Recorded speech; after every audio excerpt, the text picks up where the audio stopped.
Afterward Jesus appeared again to his disciples by the Sea of Galilee. It happened this way. Simon Peter, Thomas, also known as Didymus, Nathanael from Cana in Galilee, the sons of Zebedee, and 2 other disciples were together. "I'm going out to fish," Simon Peter told them, and they said, "We'll go with you." So they went out and got into the boat, but that night they caught nothing. Early in the morning Jesus stood on the shore, but the disciples did not realize that it was Jesus. He called out to them, "Friends, haven't you any fish?" "No," they answered. He said, "Throw your net on the right side of the boat and you will find some." When they did, they were unable to haul the net in because of the large number of fish. Then the disciple whom Jesus loved said to Peter, "It is the Lord." As soon as Simon Peter heard him say, "It is the Lord," he wrapped his outer garment around him, for he had taken it off, and jumped into the water. The other disciples followed in the boat, towing the net full of fish, for they were not far from shore, about 100 yards. When they landed, they saw a fire of burning coals there with fish on it, and some bread. Jesus said to them, "Bring some of the fish you have just caught." So Simon Peter climbed back into the boat and dragged the net ashore.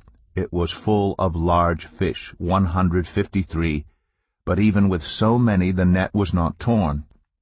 Jesus said to them, "Come and have breakfast."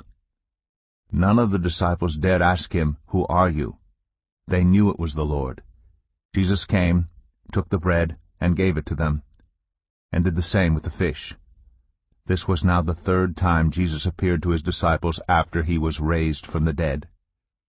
When they had finished eating, Jesus said to Simon Peter, "Simon, son of John, do you love me more than these?"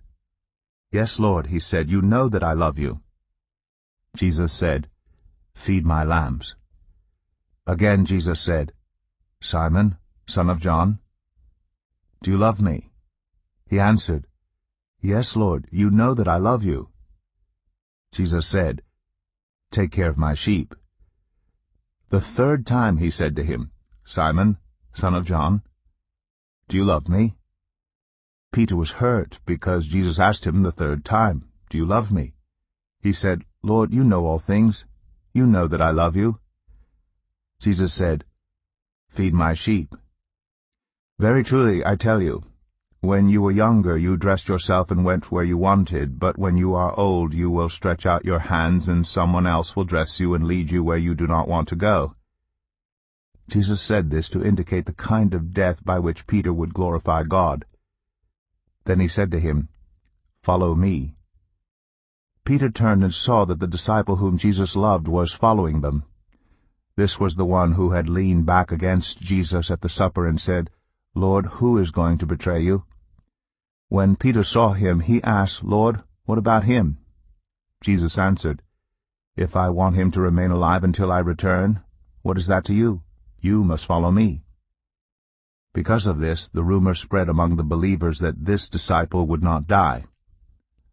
But Jesus did not say that he would not die. He only said, "If I want him to remain alive until I return, what is that to you?" This is the disciple who testifies to these things and who wrote them down. We know that his testimony is true.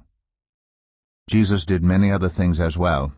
If every one of them were written down, I suppose that even the whole world would not have room for the books that would be written.